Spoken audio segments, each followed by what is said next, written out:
Hey Dave, we seem to be getting asked a lot of questions just lately about awnings. And one of the most common ones I've been asked is, how far out should you wind your awning? Telltale sign that I've been doing the handovers again then if you're getting questions. So, let's show you on this 2-lay awning that we have here on our new Etrusco. To start with, it's not a bad idea to set the handle at a reasonable height.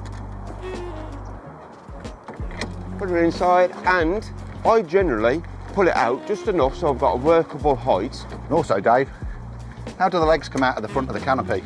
Okay, so this is a 2-lay canopy, and just here, I'll get my fingers behind this knuckle there, and I'll just bend it out to me. That brings a foot of the awning leg out of this plastic clip here, and I can just spin it round. And does that need to be a slight fall from the top of the van? Most definitely. What we want to do, if there is any rain, we want it to be able to run off there, and we want it as a shade as well. So we get it to the desired level, and this clip here, you have to be very firm with it. You're going to feel like you break it, but you won't. And that's going to go upwards to around about 2 o'clock.